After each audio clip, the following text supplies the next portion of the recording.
Market plunge. Hello everybody, David Shuster here. Donald Trump has now imposed his tariffs on Canada, Mexico, and China, and U.S. investors on Wall Street are reacting with disgust.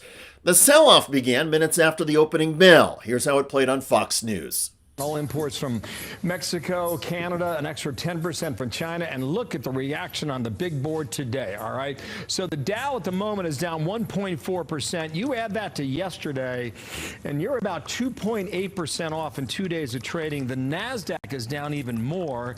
It's about 3.6% overall. The markets dropped not just because of the U.S. tariffs.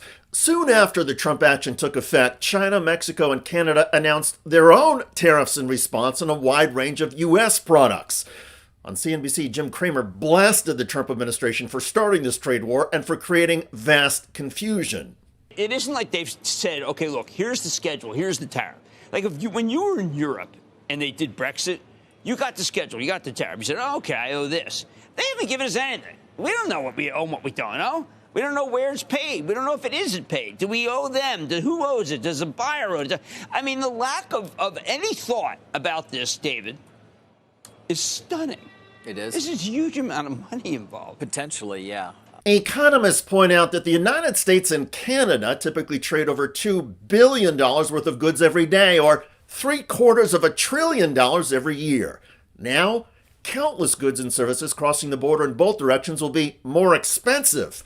The automotive industry will take one of the biggest hits, given that some vehicle components cross the U.S.-Canadian border 7 times before the factory production of a car or SUV is finished. As CBS News reports, the tariff impact on vehicle prices will be significant. Driving up the cost of a small car by an estimated $6,200, or an SUV by $9,000. So many car components are built across the border.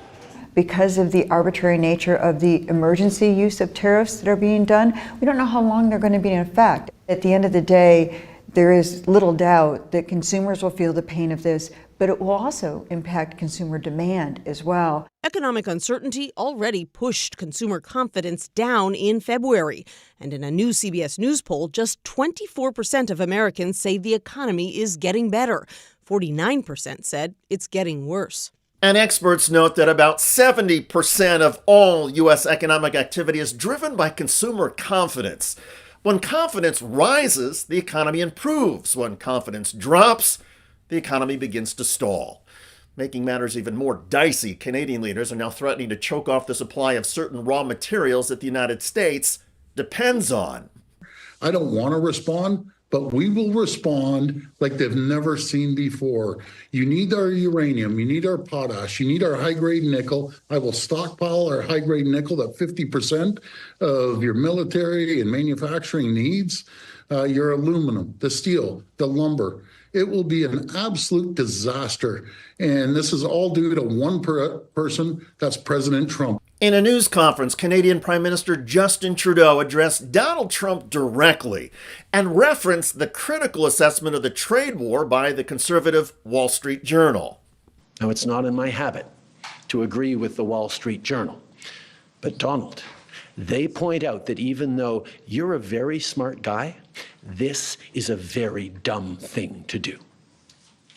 In fact, the Wall Street Journal, which is owned by the conservative Murdoch family and usually supports Donald Trump, called Trump's actions the dumbest trade war in history.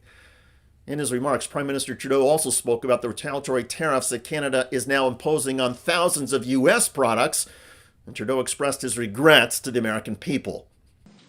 We don't want this. We want to work with you as a friend and ally. And we don't want to see you hurt either. But your government has chosen to do this to you.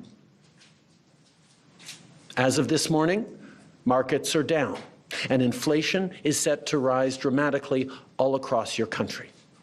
Your government has chosen to put American jobs at risk, at the thousands of workplaces that succeed because of materials from Canada or because of consumers in Canada, or both.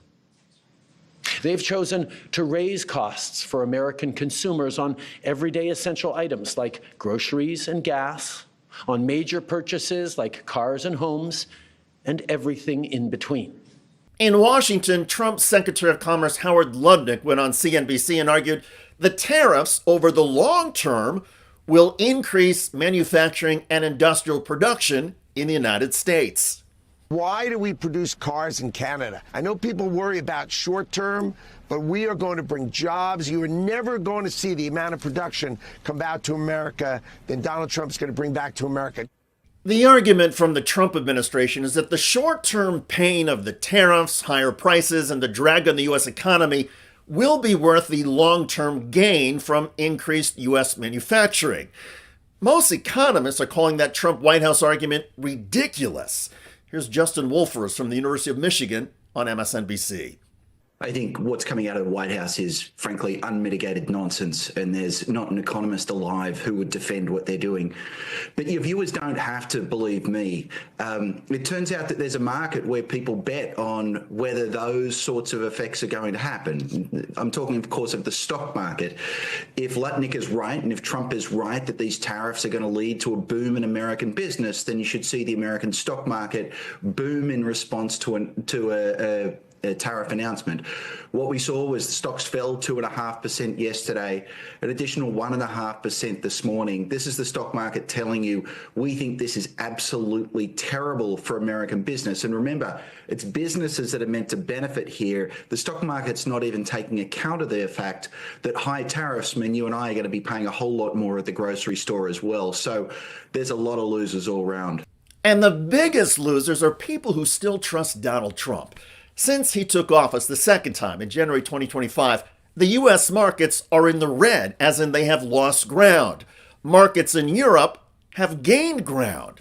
Donald Trump has haphazardly tried to fire hundreds of thousands of U.S. government workers. Trump's migrant deportation efforts have harmed the agricultural and construction industries by intensifying the labor shortages and causing prices to skyrocket. And on foreign policy, Donald Trump has sided with Russia over Ukraine in that war and put Putin's dictatorship over European democracy and freedom. There is an argument out there that Donald Trump might as well be a Russian agent or asset given the destruction he has inflicted on the United States economically, politically, and in America's standing around the globe. But whatever is motivating Trump, one thing is now abundantly clear. U.S. market investors hate what Donald Trump is doing. And as the U.S. economy tanks because of the Trump trade war and so much else, all Americans are going to have to pay. By the way, Vice President J.D. Vance recently got taunted to his face at a Vermont ski resort. New video now we have showing the vice president being greeted by protesters holding anti-Vance, pro-Ukraine signs as he makes his way there to Vermont for a ski resort vacation. More protesters met the Vance family outside of the resort, and the family ultimately had to move to an undisclosed location. That's right. The Vance family fled the luxury Sugarbush ski resort. On the roads and outside the entrance, there were signs that read, "Go ski in Russia, traitor. Vance is the scum of the earth. Hate does not grow in the rocky soil of Vermont. And our cows shit better ideas than Vance." There were even demonstrators waiting at the main lift line. "Vance is a traitor. Go ski in Russia." This is a group of people who has always been supportive of standing with Ukraine. However, I think yesterday's performance at the White House has probably galvanized even more people to come out today. After what he did yesterday, he crossed the line. I feel like all of America should be out here. For much of the weekend, Vance and his family stayed hidden in their undisclosed location. But then, the Vances finally emerged to try and do some skiing on Sugarbush. A photographer with TMZ was waiting near the Heaven's Gate ski lift and captured Vance in the green and black jacket getting taunted. JD, how does it feel being Putin's puppet? At another point, TMZ recorded Vance and his family skiing down. A snowboarder nearly slammed into Vance.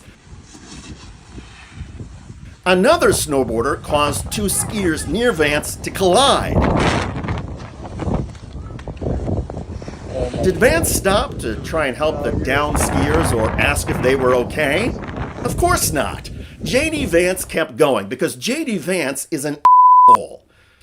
Check out that video at the link below. It generated a lot of comments on YouTube. One of the most popular is from RB Husana, who wrote, "Trump is an idiot, reprehensible, America's Hitler." Quotes from J.D. Vance. Yes, and Vance said all of those quotes just a few years ago. Remarkable. Anyway, I look forward to reading your comments about Donald Trump crashing U.S. stocks with a trade war that even top Trump supporters call dumb. I'm David Shuster. Thanks for joining us.